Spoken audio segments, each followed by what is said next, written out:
Hello friends, ఎలా ఉన్నారు? అందరూ బాగుండాలనే కోరుకుంటూ ఉన్నాను. ఈరోజు క్రైమ్ స్టోరీస్కి స్వాగతం. ఈరోజు నేను ఒక కొత్త స్టోరీతో మీ ముందుకు వచ్చాను. మనుషులు జీవించడానికి నీళ్లు మరియు ఆహారం ఎంతో అవసరమే కాదు, ముఖ్యం. ఆహారం లేకుండా ఎక్కువ రోజులు బతకలేరు. కానీ ఉరుగ్వేకి చెందిన రగ్బీ టీం మాత్రం ఏకంగా 72 రోజులు బతికారు. అది 1972 సంవత్సరం అక్టోబర్ 12వ తారీఖు రోజున ఉరుగ్వేకి చెందిన rugby team Uruguay capital city అయిన మాంటేవిడియో నుంచి చిలీ క్యాపిటల్ శాంటియాగోకి మ్యాచ్ ఆడడానికి బయలుదేరాలి. ఆటగాళ్లు ప్రయాణించడానికి ఉరుగ్వే ఎయిర్ ఫోర్స్కి చెందిన విమానం 571 ఎన్నుకోబడుతుంది. ఈ విమానంలో కొన్ని సీట్లు ఖాళీగా ఉన్నందుకు ఆటగాళ్లు తమ ఫ్యామిలీ లేదా ఫ్రెండ్స్ను కూడా తీసుకురావచ్చని చెప్పడం జరుగుతుంది. ఆటగాళ్లతో పాటు ఫ్యామిలీ మరియు ఫ్రెండ్స్ కలిసి మొత్తం 40 మంది మరియు 5 క్రూతో 45 మంది ఈ విమానంలో ప్రయాణించడానికి తయారవుతారు. ఈ విమానం మాంటేవిడియో నుంచి యాండీస్ పర్వతాల మీదుగా అక్కడి నుండి శాంటియాగోకి చేరుకోవాలి. ఈ విమానాన్ని నడపడానికి బాగా అనుభవం ఉన్న పైలట్ మరియు కో పైలట్లను ఎంచుకోబడుతుంది. 1972 సంవత్సరం అక్టోబర్ 12వ తారీఖు అనుకున్న ప్రకారం ఫ్లైట్ శాంటియాగోకి బయలుదేరుతుంది. వాతావరణం సరిగా లేకపోవడం వల్ల మార్గం మధ్యలో ఉన్న అర్జెంటీనా రాజధాని మెండోజాలో రాత్రి గడపడం జరుగుతుంది. మెండోజా నుంచి శాంటియాగో కేవలం 200 కిలోమీటర్లు మాత్రమే. కానీ ఈ మార్గంలో ఎత్తైన పర్వతాలు ఉండడం వల్ల ఫ్లైట్ అంత ఎత్తు నుంచి వెళ్ళడం చాలా కష్టం. 600 కిలోమీటర్ల దారిని ఎన్నుకోబడుతుంది. ఆ మరుసటి రోజు కూడా వాతావరణం సరిగా లేదు. మధ్యాహ్నం సమయంలో కాస్త వాతావరణంలో మార్పు వస్తుందని అంచనా వేశారు. పైలట్ మధ్యాహ్నం వరకు ఆగి 2 గంటల 18 నిమిషాలకు మెండోజా నుంచి టేకాఫ్ తీసుకుంటాడు. ఈ ప్లేన్ నడిపే పైలట్ ఈ మార్గం గుండా 29 సార్లు విమానాన్ని నడిపాడు. తనతో పాటు కో పైలట్ మాత్రం ఈ మార్గంలో నడపలేదు.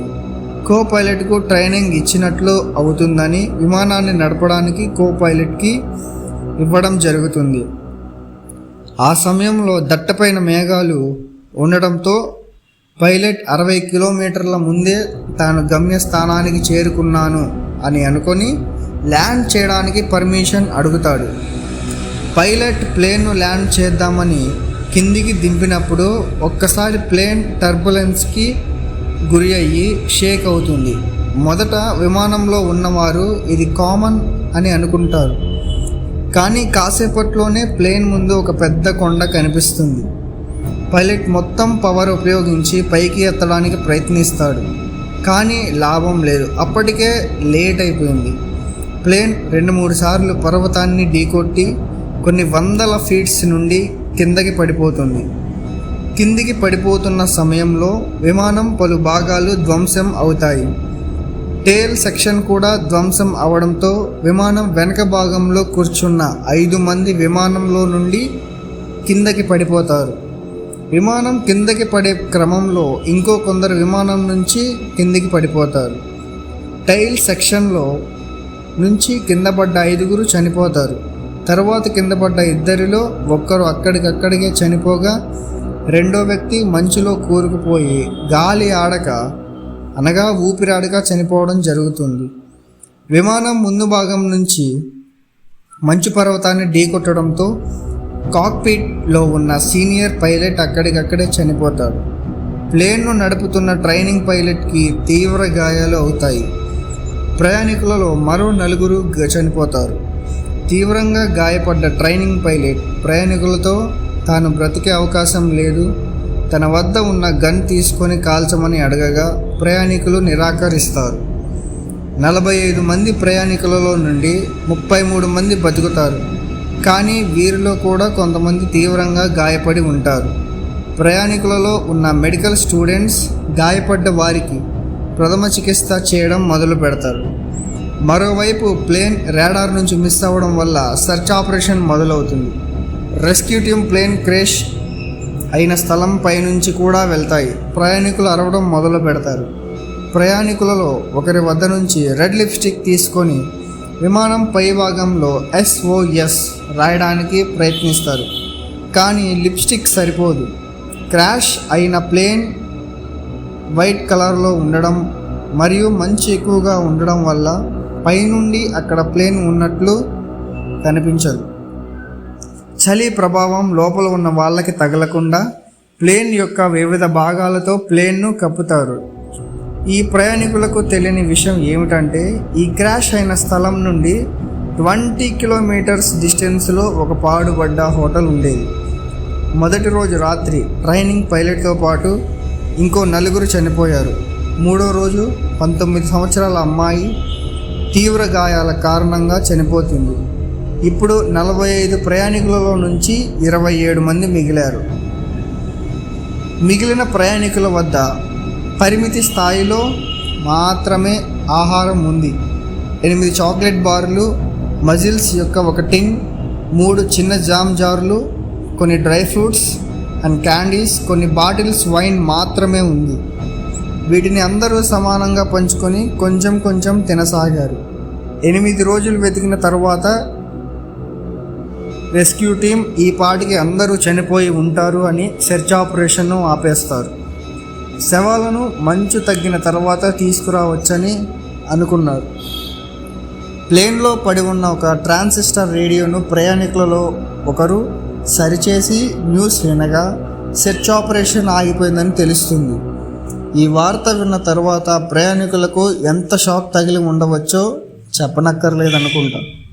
అందరూ నిరాశకు గురయ్యారు. కానీ అందులో ఒక ప్రయాణికుడు మాత్రం ఇది మనకు ఒక గుడ్ న్యూస్, ఇప్పుడు మనమే బయటికి వెళ్ళే దారి వెతుక్కోవాలి అని అక్కడ ఉన్న వాళ్ళందరికీ కూడా ధైర్యాన్ని ఇచ్చాడు. కేవలం 1 వారంలోనే వాళ్ళ దగ్గర ఉన్న ఆహారం మొత్తం కూడా అయిపోయింది. ఆకలికి తట్టుకోలేక సీట్లపై ఉన్న లెదర్ను మరియు సీట్ల లోపల ఉన్న కాటన్ను తిన్నారు. ఇవి తినడం వల్ల ఆరోగ్యం మరింత క్షీణించింది. ఆ మంచులో ఒక్క జంతువులు మొక్కలు కూడా లేవు. చివరికి చేసేదేం లేక మిగిలిన వారు ఒక కఠినమైన నిర్ణయాన్ని తీసుకుంటారు. తాము బతకాలి అంటే ఆహారం కావాలి. ఇక్కడ చనిపోయిన వారి శవాల నుండి మాంసాన్ని తిని బతకడమే మిగిలిన దారి అని తమ ఫ్యామిలీ మరియు ఫ్రెండ్స్ యొక్క శవాల నుండి మాంసాన్ని తిని బ్రతకడానికి ప్రయత్నిస్తారు. మాంసాన్ని కోయడానికి విమానం యొక్క విరిగిన అద్దాల యొక్క ముక్కలను ఉపయోగిస్తారు. మొదట మాంసం మాత్రమే తిని బతుకుతారు.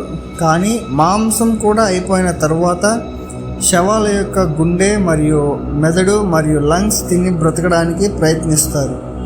క్రాష్ జరిగిన 17 రోజుల తర్వాత అక్టోబర్ 29వ తారీఖున అందరూ పడుకున్న తర్వాత మంచు యొక్క తుఫాను ఆ విమానంపై విరుచుకుపడుతుంది. విమానం మొత్తం మంచులో కూరుకుపోతుంది. ఆ రోజు రాత్రి ఇంకో 8 మంది చనిపోతారు. మిగిలిన వారికి లోపల సరైన మోతాదులో ఆక్సిజన్ కూడా లభించదు. వెంటనే ఒక రాడ్ సహాయంతో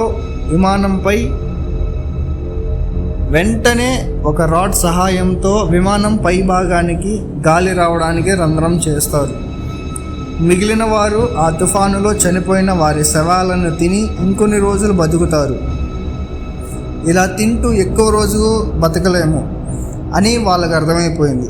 పైలట్ చనిపోయే ముందు చెప్పిన దాని ప్రకారం కొన్ని కిలోమీటర్ల తర్వాత మనుషులు ఉండవచ్చు అని చెప్పాడు. అక్కడ ఉండే గ్రామానికి వెళ్ళు దాదాపు 90 కిలోమీటర్ల దూరంలో ఉన్నారు. మిగిలిన 19 మంది ఇక్కడ నుంచి బయటపడాలంటే అక్కడి నుంచి నడుచుకుంటూ వెళ్ళాలి అని నిర్ణయిస్తారు. క్రాష్ సైట్ నుంచి బయటికి వెళ్ళడానికి ప్రయత్నిస్తారు. కానీ ఆల్టిట్యూడ్ సిక్నెస్ మరియు భరించరాని చలి వల్ల ఎక్కువ దూరం ప్రయాణించలేకపోయేవారు. ప్రయాణికులలో నుంచి 3 ప్రయాణికులు హెల్ప్ కోసం వెళ్ళాలని నిర్ణయించుకుంటారు. ప్రయాణానికి కావాల్సినంత మాంసం మరియు విమానం సీట్ల నుంచి కాటన్ మరియు లెదర్ను చలి నుంచి కాపాడుకోవడానికి ఉపయోగిస్తారు. దాదాపు 2 కిలోమీటర్లు ప్రయాణించిన తరువాత విమానం నుంచి విరిగిపడ్డ ఒక భాగం కనిపిస్తుంది. దగ్గరకు వెళ్ళి చూడగా అది తోక భాగం అని తెలుస్తుంది. అక్కడ వారికి ఒక box chocolates, rum, cigarettes and బట్టలు, కామిక్ బుక్స్ మరియు టాబ్లెట్స్ దొరుకుతాయి. ఆ రోజు రాత్రి వాళ్ళు కామిక్ పుస్తకాలు చదువుతూ అక్కడే క్యాంప్ వేసి పడుకుంటారు. రెండవ రోజు ఇంకాస్త ముందుకు వెళతారు. రెండవ రోజు రాత్రి తీవ్రమైన చలిలో పడుకోవడంతో ఇక చనిపోతాము అని అనిపించింది. తరువాత మళ్ళీ ఆ తోక భాగానికే వచ్చి అక్కడ ఉన్న బ్యాటరీస్తో సహాయంతో రేడియోను కనెక్ట్ చేసిన సిగ్నల్ పంపుదాము అని అనుకుంటారు.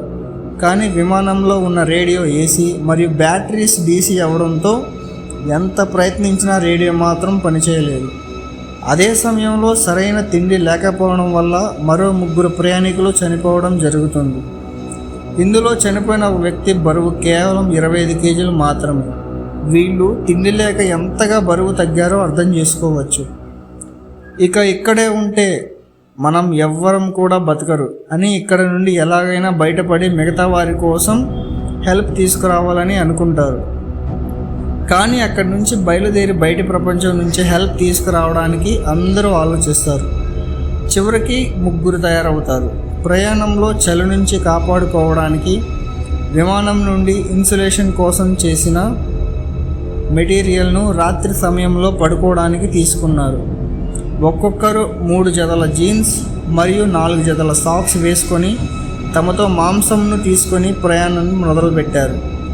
తమ ముందు ఉన్న పెద్ద మంచు పర్వతాన్ని ఎక్కడం ప్రారంభిస్తారు.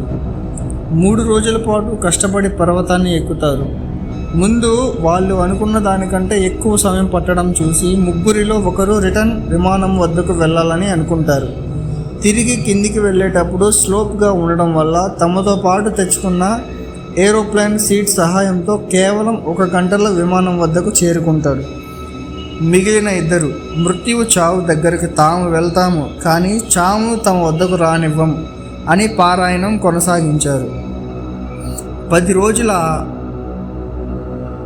రోజులు నడిచిన తర్వాత సాయంత్రం పూట అలసిపోయి కూర్చున్నప్పుడు మొదటిసారి గుర్రాలను స్వారీ చేస్తున్న మనుషులు కనిపిస్తారు. వీరిద్దరి మధ్య ఒక పెద్ద నది ఉండడం వల్ల సహాయం కోసం వీరు అరవగా కానీ వారికి ఏమాత్రం వినిపించలేదు. అవతలి వైపు నుంచి టుమారో అని చెప్పి గుర్రపు సవారీ చేస్తున్న మనుషులు వెళ్ళిపోతారు. ఆ మరుసటి రోజు ఒక పేపర్ పెన్నును నది అవతలి వైపుకు విసరగా, మేము రగ్బీ ప్లేయర్స్, మా ప్లేన్ క్రాష్ అయింది, మేము సహాయం కోసం ఇక్కడ వరకు నడుచుకుంటూ వచ్చాము. మా స్నేహితుల స్టోరీస్ గురించి తెలుసుకోవడానికి మా ఛానల్ మీరు ముందుగా సబ్స్క్రైబ్ చేయడం మాత్రం మర్చిపోవద్దు. Stay tune to Prem.